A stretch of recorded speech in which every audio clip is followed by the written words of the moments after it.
start with 6EE1, and we're going to hit some of our vocabulary to start.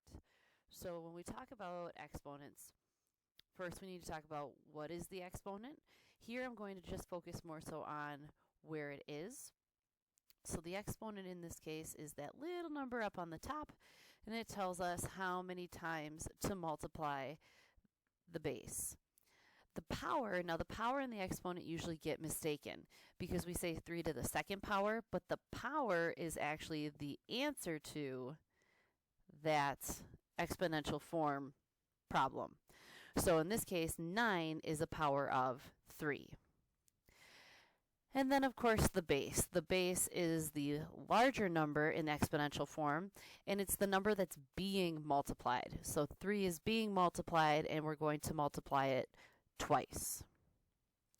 Standard form when it comes to exponential form is writing it out as a multiplication problem. So for example, 3 squared would be written as 3 times 3 in standard form.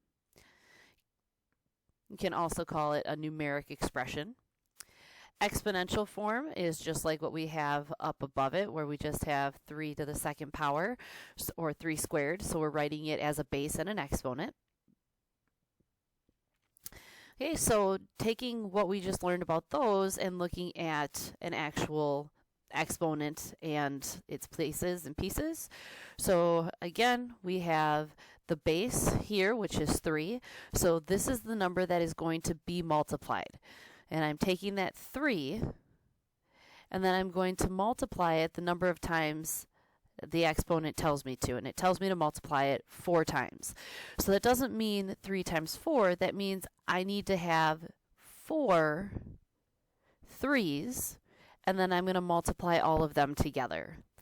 And when I do that, it's going to give me an answer, and that answer is called the power.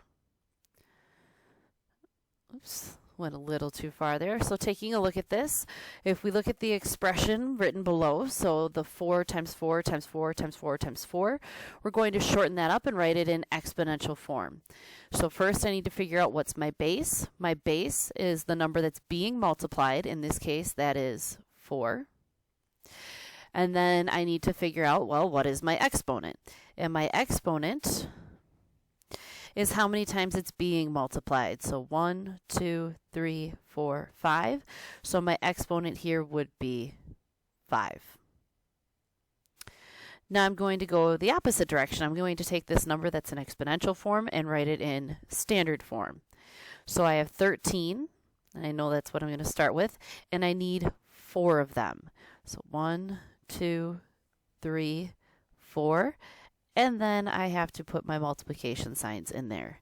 So 13 to the 4th power means 13 times 13 times 13 times 13. And then here we're going to find the value, so we're actually going to do the math. All right, so when we do this, you want to work your problem like an ice cream cone. So you're working it at its largest at the top, and then working your way down to the point at the bottom. All right, so my largest part of the expression is where I have 3 times 3 times 3 times 3. The first thing I would do is 3 times 3, because I work my way from left to right, bring down what I haven't used. Next, I would do 9 times 3, which would give me 27, bring down what I haven't used. And lastly, I would do 27 times 3, which would give me 81. So the value in this case would be 81. We can also call it the power. So 81 is a power of 3. Most common mistake is that students like to just say, oh, this means 3 times 4. It doesn't. It does not mean the same thing. It means you're taking 3 multiplied by itself 4 times. We can do this with fractions as well. The big thing here is notice that we have these parentheses around the fraction. If we didn't, so let's say I just had this, I guess you can't see blue on a green screen, so we'll try that one more time. There we go. So let's say I just had 1/2, and then I put that 4 right up on top here, like this. Well, now it's not the entire fraction that's being taken to the 4th power, it's only this 1, because 4 can only be attached to the 1. So if I don't have the parentheses, it's not attached to everything, it's only attached to what it's next to. I could also have it written like this, where I have 1/2 and then the exponent is above, or is on the above the 2. So then in this case I would be taking 2 to the 4th power. When I have the parentheses and I have that power, or that exponent up here, so 1/2 to the 4th power, so I have 1/2 times 1/2 times 1/2 times 1/2. And then I multiply like I normally do with fractions. I multiply my numerators. In this case, it's going to be 1. And then on the bottom, I have 2 times 2 gives me 4. 4 times 2 gives me 8. 8 times 2 gives me 16. So my answer in this case would be 1/16. Now I want to show you a quick example. So like let's say I have 2/3 and I'm going to take that to the 2nd power. Actually, that's a bad example. Let's take it to the 3rd power. So here, this would give me 2 times 2 times 2, which would be 8.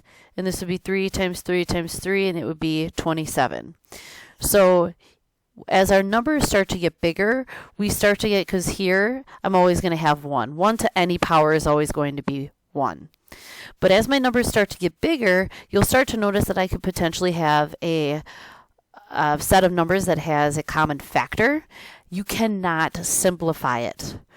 All right, so if I had, for some reason, let's say that this was 28, and I can divide them both by 2.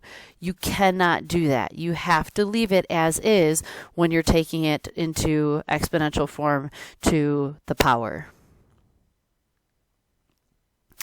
All right, so for powers of 10, they mean the exact same thing. It's just a lot easier to find your powers of 10, and it's actually really nice when we multiply by powers of 10. And you'll also see this when we talk about scientific notation. So in word form, we're going to go ahead and say we're working with 10 to the 3rd power. All right, so 10, of course, is the base. My exponent then, since it's to the 3rd power, would be 3. As a numerical expression, this would mean 10 times 10 times 10. And we know from other lessons that if I take 10 times itself multiple times, what I'm doing, because this is always 1 times 1 times 1, I'm going to have that 1, and then each of these zeros, I have 3 of them, is going to get added behind the 1. And then I can add my commas as necessary. So in this case, 10 to the 3rd power is going to be 1,000. I can even take it a step further. So 10 to the 5th is going to be 10 times 10 times 10 times 10 times 10. So I have my 1, and then I have 1, 2, 3, 4, 5 zeros. 1, 2, 3, 4, 5. Put in my commas. Good to go. Notice my number of zeros has been equal to my exponent. So 3 zeros, 3 is my exponent, 5 zeros, 5 is my exponent. That's always the case. So anytime you're figuring out powers of 10, all you have to do is keep your 1 and then add that number of zeros. So we're going to take a look at how that works with multiplying and dividing with powers of 10. I want you to think about when you take 2 times 10, we know that that gives us 20. Well, think about what's happening here. So I'm starting with this 2, and in a whole number, when we don't see the decimal, it's always at the very end. It's at the right-hand side of that last number. And then here, my decimal moved from behind the 2 to behind a 0. So I moved it one place to the right. Notice I have 1 0. Well, what if I took 2 and I multiplied it by 100? We know that that gives us 200. Same idea. So that decimal was here, and then I moved it twice to the right, so I had to add 2 zeros, and I got 200. Again, that's always how it's going to work. You take your decimal, and if you're multiplying, you move your decimal to the right the number of spaces as you have zeros. So even though my decimal is between the 3 and the 4 here, I have 1 0, so I'm going to move my decimal 1 space to the right, so my answer is 34. Even if I were to work it out and do 3 4/10 times 10, so all of these would be zeros, one too many. Add my 0 here, 4 times 1 is 4, 3 times 1 is 3. I have 1 after the decimal, so my answer is 34. Same thing that I got here, but I can save myself a lot of time if I understand what's going on and can just move the decimal. It's kind of awesome. So here, thinking about what we know about powers of 10, we know that this is actually equal to 100 because it's 1 and then 2 zeros. Well, we said that those 2 zeros, right, because we had 1, 2, meant that I moved the decimal 2 places. So I would move 1, 2 places to the right and get an answer of 12. Well, again, that exponent tells me how many zeros, which tells me how many times to move my decimal. So could we just jump to the exponent when it's a power of 10 only tells me how many times to move my decimal as well? Well, looking at this, I have 7 as my exponent, so I would move my decimal 7 times. Now the trick here is that I only have 3 numbers that are after the decimal. So 1, 2, 3. Notice up here when I didn't have anything after the decimal, I added in my zeros. So I've already moved it 3 spaces, 4, 5, 6, 7. So I have to add zeros in each of those spaces. So now I can write out my number. So 1493 and then 1, 2, 3, 4 zeros. Put in my commas. And I get an answer of 14,930,000. Anytime you're multiplying and dividing by powers of 10, you're just moving that decimal left and right. Here, you're actually working with what we call scientific notation, which you guys will get to a little later on down the road.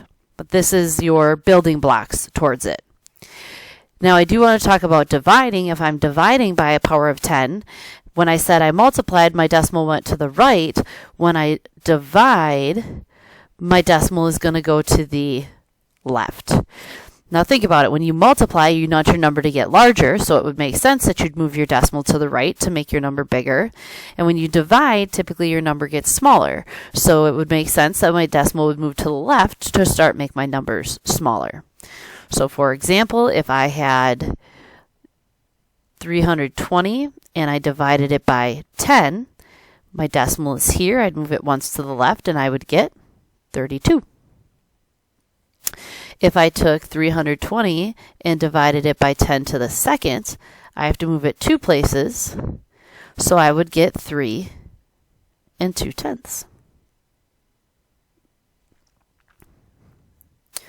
All right, so we have a couple problems that we will go over when you come in for your teacher station, but for the most part, understanding which one's the exponent, the base, and the power, and then being able to convert back and forth between exponential and standard form is really what you want to make sure you have a solid grasp on when you leave class.